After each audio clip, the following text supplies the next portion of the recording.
स्नेहा और नीलेश की शादी को अभी 1 साल ही हुआ था। अरेंज मैरिज थी, लेकिन दोनों बहुत खुश थे, एक दूसरे को अपना जीवन साथी बनाकर। दोनों को देखकर लगता था जैसे दोनों एक दूसरे के लिए ही बने हो। नीलेश की माँ प्रतिभा जी को स्नेहा फूटी आँख न सुहाती, कारण मनपसंद दहेज नहीं मिला। स्नेहा के पिता भी क्या करते। सगाई के बाद इन लोगों की डिमांड बढ़ती गई। स्नेहा के पिता ने सारी मांगे पूरी करने की कोशिश की, लेकिन एक सीमा पर आकर उनका धैर्य जवाब दे गया और उन्होंने आगे कोई मांग मानने से मना कर दिया। प्रतिभा जी ने घर में रिश्ता तोड़ने का ऐलान कर दिया। नीलेश ने सुना तो वो अड़ गया कि शादी करेगा तो स्नेहा से, वरना किसी से नहीं। शादी में केवल 15 दिन रह गए हैं। इस मोड़ पर आकर फालतू मुद्दे उठाना ठीक नहीं। लड़का लड़की की भी कुछ भावनाएं होती हैं, उनसे खेलने का किसी को हक नहीं। अब शादी बिना दहेज के होगी। प्रतिभा जी को नीलेश की जिद के आगे झुकना पड़ा। आखिर स्नेहा घर की बहू बनकर आ गई। शादी तो हो गई, लेकिन प्रतिभा जी के मन में स्नेहा के खिलाफ गांठ बैठ गई। नीलेश के ऊपर स्नेहा की खूबसूरती सिर चढ़कर बोल रही थी। हो भी क्यों ना, स्नेहा जितनी सुंदर थी उससे कहीं ज्यादा उसका दिल खूबसूरत था। प्रतिभा जी से अपने रिश्ते सुधारने की पूरी कोशिश कर रही थी। इसी बीच एक दिन ऑफिस से लौटते समय स्नेहा का एक्सीडेंट हो गया, जिसका असर ये हुआ कि स्नेहा कभी भी मां नहीं बन सकती।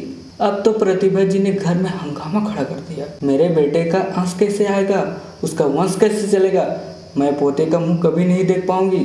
रोज रोज कलेश करके उन्होंने बात दोनों के तलाक की बात कर दी। एक दिन प्रतिभा जी ने नीलेश को अपनी कसम दी, तू इसको अभी इसके घर छोड़ के आएगा, वरना मेरा मरा मुँह देखेगा। स्नेहा बोली, मम्मी जी ठीक कह रही हैं, मेरे साथ रहने से आप कभी भी पिता नहीं बन पाओगे, आप इस सुख से वंचित रह जाओगे। आप दूसरी शादी कर लो, हमारा साथ यहीं तक था, आप मम्मी जी की बात मान जाओ। नीलेश तलाक के लिए तैयार नहीं था। उसने बच्चा गोद लेने का प्रस्ताव रखा, लेकिन प्रतिभा जी मानने को तैयार नहीं थी। आज जब प्रतिभा जी अपनी जिद पर ज़्यादा अड़ गई तो स्नेहा ने नीलेश को मना लिया कि वो उसे मायके छोड़ आए। स्नेहा ने सोचा था कि मायके जाकर कुछ समय बाद वो खुद तलाक की बात उठा लेगी। नीलेश स्नेहा को मायके छोड़ने जा रहा था। रास्ते में जाम लगा था। स्नेहा अपनी किस्मत को सोचकर परेशान थी। वो आंख बंद करके बैठ गई। मेरी ही किस्मत ऐसी क्यों, मैं भी नीलेश के बिना नहीं रह सकती। सासू माँ, ऐसे कैसे 7 वचनों का रिश्ता पल भर में तोड़ा जा सकता है, लेकिन मैं क्या करूं जब सासू माँ को पोता चाहिए और मैं माँ नहीं बन सकती। नीलेश ने उसी समय उसकी एक फ़ोटो क्लिक कर ली। मत जाओ स्नेहा, तुम्हारे बिना मैं अधूरा हूँ, मैं तुम्हारे बिना जी नहीं सकता। अगर तुम सोच रही हो कि तुम मुझे तलाक दे दोगी और मैं दूसरी शादी कर लूँगा, तो आज मैं कसम खाता हूँ, चाहे मैं मर जाऊँ लेकिन दूसरी शादी कभी नहीं करूँगा। और इस जन्म तो क्या, मैं अगले जन्म भी तुम्हारे अलावा किसी से शादी नहीं करूँगा। ऐसा मत बोलो, भगवान से प्रार्थना करूँगी अगले जन्म में हम जरूर एक होंगे। तो तुम भी रुक जाओ, इस जन्म में तो मेरा साथ निभाओ। नीलेश की जिद पर स्नेहा ने हथियार डाल दिए। नीलेश ने गाड़ी वापस घर की तरफ मोड़ दी। घर पहुंचकर स्नेहा को देखकर प्रतिभा जी बोलने को थी कि नीलेश बोला, मम्मी, ये जीवन 2 पहियों से चलता है। अगर एक पहिए में कुछ कमी आ जाए तो उसको फेंका नहीं जाता, दूसरा पहिया उस पहिए का सहारा बनता है। इस तरह से रिश्ते नहीं तोड़े जाते। आपने अपने मन के अरमान तो बता दिए, लेकिन जिसकी जिंदगी है उनके अरमानों का क्या।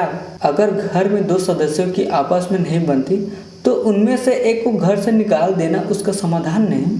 और फिर क्या गारंटी कि जो दूसरी बहू आप लाओगे तो उससे आपकी बन जाएगी या वो मेरे बच्चे की माँ बन पाएगी। कितने घर ऐसे हैं जो दूसरी शादी के बाद भी खुश नहीं हैं। मम्मी सोचिए, यही कमी अगर आपके बेटे में आ जाती और इसने मुझे तलाक देने के लिए कहती तो आपको कैसा लगता। मम्मी, बच्चा तो हम गोद भी ले सकते हैं, लेकिन किसी का दिल दुखाकर हम कभी खुश नहीं रह सकते। आपने अपना फैसला तो सुना दिया, लेकिन मेरे दिल में झांक ना पाई। मैं स्नेहा के अलावा कभी किसी से शादी नहीं करूंगा। अगर आपने दूसरी शादी की जिद की तो मेरा मरा मुंह देखेंगी। मम्मी, कम से कम अपने बेटे की इच्छा तो समझी होती।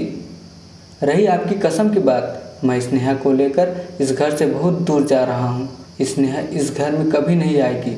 ऐसे आपकी कसम भी पूरी हो जाएगी और हम दोनों अलग भी नहीं होंगे, कहकर नीलेश अंदर जाकर अपने सामान की पैकिंग करने लगा। प्रतिभा जी वहीं खड़ी देखती रह गई।